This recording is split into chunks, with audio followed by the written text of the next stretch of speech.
Assalamualaikum warahmatullahi wabarakatuh. Hi, my name is Salsa Beatra Prachna Paramita, and in here I want to interpret speech of Agnes Mo. Please welcome Agnes Monica.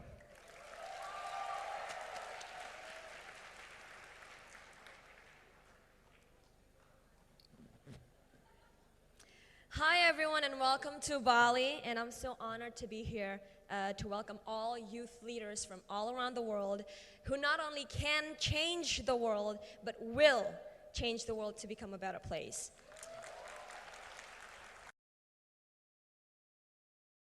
Hai semuanya dan selamat datang di Bali, dan saya merasa terhormat berada di sini untuk menyambut kalian semua yang datang dari berbagai negara. Bukan hanya yang dapat merubah dunia, tetapi yang benar-benar merubah As a dunia part of menjadi young tempat yang generation, I myself have a story of my own that I'd like to share. After all, this program is about sharing your story. Sebagai bagian dari generasi muda, saya memiliki cerita yang ingin saya bagikan kepada kalian semua, karena program ini tentang membagikan pengalaman hidup Anda. I released my first album when I was 6 years old. I was a singer, an actress, a host. So literally, I've been in this entertainment business for almost 20 years. A few years ago, I think when I was 19 or 20 years old, I was asked by the press. They asked me right after I received one of the awards. They said, Agnes, what else do you want in your life? It seems like you got it all. And I was like, just like a child who dreams to become a doctor, I said, I want to win my first Grammy. I want to win my first Grammy Awards. I want to go international. I want to go global. Saya merilis album pertama saya saat saya berusia 6 tahun. Saya adalah seorang penyanyi, aktris, pembawa acara. Ya, saya berada di industri hiburan sudah hampir 20 tahun. Beberapa tahun lalu, sekitar umur 19 atau 20 tahun, saya ditanyai oleh pers. Mereka menanyai saya setelah saya berbicara beberapa kata. Mereka bertanya, Agnes, apalagi yang kamu inginkan di dalam hidupmu? Seperti yang terlihat, kamu sudah mendapatkan semuanya. Dan saya menjawab, seperti anak kecil yang bermimpi menjadi seorang dokter, saya ingin memenangkan piala penghargaan Grammy pertama saya. Saya ingin ke kancah internasional, saya ingin menjadi seseorang yang patut dibanggakan. At that time, I didn't realize how it could create such a huge controversial just by talking about my dreams. And boy, do I get some harsh comments. People wrote in the tabloids, on TV, talked about how arrogant I was to even have that dream, to even think that I had a chance to go international. They said, what are you talking about? You're just an Indonesian. I was young and I was kind of shocked that you could create such huge problems just by saying what you want. Saat itu, saya tidak sadar bagaimana itu bisa menjadi kontroversi yang besar. Saya hanya membicarakan mimpi saya. Dan ya, saya mendapatkan komen yang kasar. Orang-orang berbicara kejam di majalah, di televisi, berbicara betapa arogannya saya mempunyai mimpi seperti itu. Mempunyai mimpi untuk mendapatkan kesempatan berada di kancah internasional. Mereka berkata, apa yang kamu bicarakan? Kamu orang Indonesia. Saat itu, saya masih muda dan terkejut bahwa kamu mendapatkan masalah yang besar dengan mengatakan apa yang kamu inginkan. There are a lot of people saying how I inspire their life, but there are also a lot of people hating me for knowing what I want in life and not afraid to have big dream. Banyak yang mengatakan bahwa saya menginspirasi hidup mereka, tetapi banyak juga yang tidak suka bahwa saya mengetahui apa yang saya inginkan, bahwa saya tidak takut memiliki mimpi. At that time, I just remembered what my mom used to tell me and held on to that. She said, do you know what is a true winner? A true winner is someone who not only win, but face their problems, solve it, and still getting out of it as a winner. That is a true winner. Saat itu, saya ingat apa yang ibu saya katakan kepada saya. Beliau berkata, apa kamu tahu apa arti dari kata pemenang sesungguhnya? Pemenang sesungguhnya bukan hanya orang yang menang, tetapi ia adalah seorang yang menghadapi masalahnya, memecahkan masalah tersebut, dan tetap keluar menjadi pemenang. Itu adalah pemenang sesungguhnya.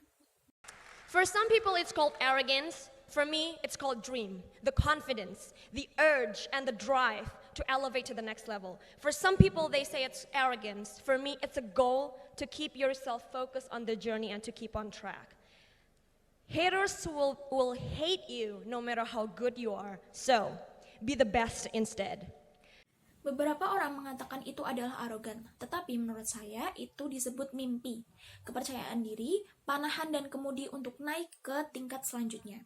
Untuk beberapa orang itu adalah arogan, untuk saya itu adalah tujuan untuk tetap fokus pada perjalananmu dan tetap pada jalan itu. Pembenci akan tetap benci padamu, mau sebaik apapun dirimu. Jadi, tetaplah jadi yang terbaik. Since then, I began to create this slogan, dream, believe, and make it happen. I said that a lot in the interviews, on stage, or like when I receive an award. Then I began to notice and took more time, and pay attention to what other people might think about this. At first, I thought that the hardest thing would be the making it happen. But it turned out, it's interesting that many people are struggling with the first two, the dreaming and the believing. The mindset. Sejak saya mulai dengan slogan mimpi, percaya, dan buat semuanya itu terjadi, saya mendapatkan banyak wawancara, penampilan panggung atau acara penghargaan. Dan saya mengetahui itu dan mulai mengambil waktu, mengambil perhatian tentang apa yang orang-orang pikirkan tentang hal tersebut. Awalnya saya pikir hal terberat adalah buat semuanya terjadi. Tetapi tidak, menarik bahwa banyak orang berjuang dengan dua kata pertama, bermimpi dan percaya. Pola pikir. I met a lot of people who believe that it was the best that they could have. They got used to mediocrity and built a mindset of good enough, that good enough is enough. The circumstances around them, the poverty, parents choose food over education, force them to believe that this is the best that they can have. So somehow, mediocrity has become their standard and their comfort zone. Aku bertemu banyak orang yang percaya bahwa itu adalah hal yang terbaik yang mereka miliki. Mereka menggunakan prinsip biasa saja dan membangun pola pikir baik saja sudah cukup. Keadaan di sekitar mereka, kemiskinan, orang tua yang lebih memilih makanan daripada pendidikan, memaksa mereka untuk percaya bahwa inilah yang terbaik yang kalian miliki. Jadi terkadang mediocrity atau keadaan biasa saja atau sedang-sedang saja menjadi patokan dan zona nyaman untuk mereka. What I want to share to you guys. A few years ago, I dreamed of going international. It's a true story. I bought a huge pink folder, and I started compiling whom I wanted to be working with. Dancers, singers, songwriters, producers. And the first page in that folder is Timbaland's name. And in 2010, I got a chance to meet and work with Timbaland. Today, 2012, I can release a song with him, and not only that, this song will be a part of this particular huge global youth movement about making a change. Tetapi itu adalah hal yang ingin saya bagikan kepada kalian. Beberapa tahun lalu, saya bermimpi untuk ke kancah internasional. Ini adalah kisah nyata. Saya membeli mapping besar dan saya mengkompilasi siapa saja yang saya ingin ajak kerjasama. Dengan penari, penyanyi, penulis lagu, produser, dan di halaman pertama dari map tersebut adalah nama Timbaland. Dan di tahun 2010, saya mendapatkan kesempatan untuk bertemu dan bekerja dengan Timbaland. Hari ini, tahun 2012, saya dapat merilis lagu dengannya, dan tidak hanya itu, lagu ini adalah bagian besar dari gerakan anak muda dunia tentang membuat perubahan. So it's not impossible after all. Sure, people would say, yeah, Agnes, but you got all the privileges that we don't have. But listen, Helen Keller wouldn't be Helen Keller if she wasn't blind and deaf. So I want to show the world and my friends in Indonesia, all around the world, that it starts from a very simple thing, mindset. Jadi tidak ada yang tidak mungkin. Tentu orang-orang akan berkata, ya Agnes, tapi kamu kan mendapatkan banyak hak istimewa yang kita tidak punya. Tapi dengar Helen Keller tidak akan menjadi Helen Keller jika ia tidak buta dan tuli. Jadi saya ingin membuktikan ke seluruh dunia, ke teman-teman saya di Indonesia, di seluruh dunia, bahwa ini dimulai dari hal yang sederhana, pola pikir. Do you realize that everything around you is someone's visions, someone's hope in the past? What you see around you, even your self-enemy, was once our moms and dads' dreams. Everything is somewhat a realization of dreams and imaginations, a realization of what once considered impossible, yet possible after all. Fire, airplane, ideas like equal rights, democracy, the cure of cancer, robotics, space travel. Apa kamu tersadar bahwa semua yang ada di sekitarmu adalah visi dari seseorang, harapan seseorang di masa lalu? Apa yang kamu lihat di sekitarmu, bahkan musuh dari dirimu sendiri adalah mimpi dari ayah dan ibumu. Semua apapun realisasi dari mimpi dan imajinasi, realisasi dari yang kamu pertimbangkan tidak mungkin menjadi mungkin. Air, pesawat, gagasan tentang hal yang sama, penyembuhan kanker, robot, perjalanan luar angkasa. Martin Luther King said, I have a dream in 1963, and then 50 years later, Barack Obama said, yes, we can.